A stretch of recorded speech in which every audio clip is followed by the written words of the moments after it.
Hai hai hai, apa kabar semuanya? Di video kali ini, kita akan membahas sesuatu yang kontroversial. Menarik ya. Tapi kalian semua udah tahu belum sih arti kontroversial? Nah, supaya mencegah adanya salah paham, yuk sini aku kasih tahu apa sih kontroversial itu. Menurut KBBI, kontroversial itu merupakan kata sifat yang artinya menimbulkan perdebatan. Wah, siapa di sini yang suka berdebat? Kalian biasanya suka berdebat mengenai topik apa nih? Ayo kita kembali ke topik. Seperti yang sudah aku kasih tahu di awal, kita akan membahas sesuatu yang kontroversial. Tapi, apa yang akan dibahas? Karena sebentar lagi pemilu, sepertinya seru ya kalau kita membahas kepemimpinan yang kontroversial. Kalian tahu nggak sih kepemimpinan kontroversial itu apa? Karena kita sudah bahas anti kontroversial, sekarang kita bahas kepemimpinan. Kepemimpinan itu apa ya? Menurut Wiliana dan Aisyah di tahun 2023, kepemimpinan adalah suatu ilmu dan seni untuk mempengaruhi orang lain atau sekelompok orang untuk saling bekerja sama dan tidak saling menjatuhkan dalam rangka mencapai tujuan organisasi. Jadi, kepemimpinan kontroversial adalah suatu bentuk kepemimpinan yang menciptakan perdebatan atau kontroversi di antara anggota organisasi atau masyarakat. Kenapa sih dikatakan kepemimpinannya kontroversial? Itu dikarenakan keputusan atau tindakan yang diambil oleh pemimpin tersebut tidak selalu diterima oleh semua pihak dan akhirnya memicu reaksi yang beragam. Nah, siapa nih di sini yang suka mengambil keputusan sendiri? Jangan-jangan kalian udah berpikir ya, aku termasuk kontroversial nggak ya? Eits, sabar dulu. Supaya kalian gak nebak-nebak, sini aku kasih tahu deh ciri-ciri kepemimpinan kontroversial itu seperti apa. Ciri-ciri kepemimpinan kontroversial itu biasanya mereka lebih terbuka terhadap ide-ide inovatif dan sering mencoba metode-metode yang tidak konvensional. Lalu mereka bersifat inklusif dan terbuka terhadap berbagai perspektif. Gak hanya itu loh, mereka bersedia mengambil resiko untuk mencapai tujuan tertentu.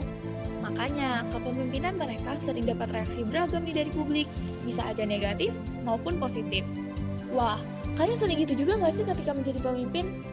Nah, karena kita membahas kepemimpinan kontroversial, siapa sih pemimpin yang termasuk kontroversial? Aku bakal kasih dua contoh nih. Salah satu dari tokoh ini sangat terkenal dalam sejarah dunia loh. Nih, ada yang bisa nebak gak ini bendera apa? Yaps, pemimpin ini berasal dari negara Jerman. Sudah terbayang belum? Siapa ya orangnya? Yang pertama, salah satu tokoh pemimpin yang kontroversial adalah Adolf Hitler. Ya, benar, kalian gak salah dengar. Namanya Adolf Hitler. Siapa nih yang tebakannya benar? Hitler dikatakan sebagai pemimpin yang kontroversial dikarenakan ia memimpin partai Nazi dan merupakan dalang dari peristiwa Holocaust di Jerman. Holocaust adalah gerakan genosida terhadap bangsa Yahudi di Jerman pada saat itu.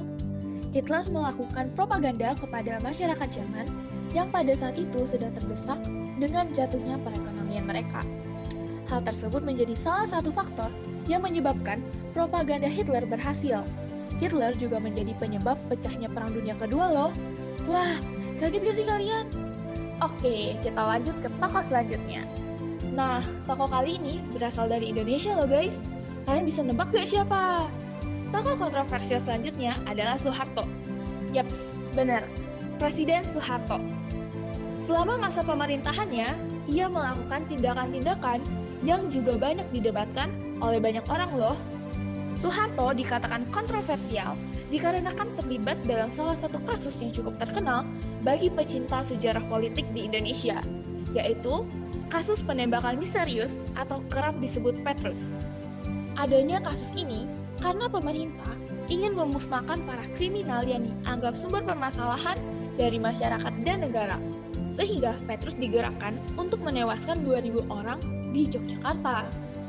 Akibat dari kasus ini juga, masyarakat tidak memiliki kebebasan dalam berpendapat, karena apabila memiliki pendapat yang bertolak belakang dengan peraturan Soeharto, maka orang tersebut akan menghilang secara misterius. Wah, takut banget ya. Selain itu, Soeharto juga dikenal sebagai pemimpin dengan kasus korupsi loh. Bahkan termasuk salah satu politisi dengan kasus korupsi yang jumlahnya tidak main-main. BTW, kalian tahu nggak sih persamaan dari mereka berdua? Tindakan dari Hitler dan Soeharto sama-sama melanggar yang namanya hak asasi manusia. Selain itu, mereka dikenal dengan kepemimpinannya yang otoriter, guys. Jadi setiap masyarakat tidak dapat menyuarakan pendapatnya. Nah, tapi, itu adalah pemimpin yang udah lama banget ya. Dan bisa aja, kalian yang sudah nonton video ini nggak kenal sama mereka. Jadi, aku mau kasih satu contoh lagi nih, pemimpin yang kontroversial di zaman sekarang ini. Ada yang bisa nebak? Tokoh tersebut adalah Elon Musk. Nah, kalian semua pasti udah kenal kan? Elon Musk merupakan seorang pengusaha terkemuka yang dimana terdapat beberapa perusahaan yang kita kenal, guys. Contohnya adalah Tesla dan SpaceX. Nah, siapa nih di antara kalian yang cita-citanya punya mobil Tesla? Oke, back to topic. Lalu, kenapa sih Elon Musk dikatakan kontroversial? Ia seringkali melontarkan pernyataan-pernyataan yang kontroversial, serta terlibat dalam berbagai kontroversi, seperti rasisme, tuduhan pelecehan seksual, dan juga penipuan. Jadi, kalian juga harus hati-hati ya guys ketika kalian jadi pemimpin. Kita sebagai anak muda, itu merupakan calon pemimpin masa depan. Jadi kita juga harus aware agar tidak menjadi pemimpin yang kontroversial. Terdapat beberapa strategi lembaga pendidikan dan pelatihan yang dapat dilakukan. Yang pertama, pendekatan input, yakni pengembangan calon peserta dengan program pendidikan dan pelatihan melalui manajemen talenta. Yang kedua, restrukturisasi program pelatihan melalui inovasi mode program, pengembangan lembaga, dan buying leaders. Yang terakhir adalah integrasi program pendidikan dan pelatihan dengan jabatan. Melalui pendidikan yang berfokus pada pembentukan karakter, generasi pemimpin baru yang mampu memimpin dengan integritas dan membangun masa depan yang lebih cerah dan lebih adil bagi pemimpin. Nih, kalian semua udah pada tahu kan? Oke, video kali ini cukup sampai di sini aja ya. Thank you buat kalian yang sudah nonton video ini, dan sampai bertemu lain kali. See you!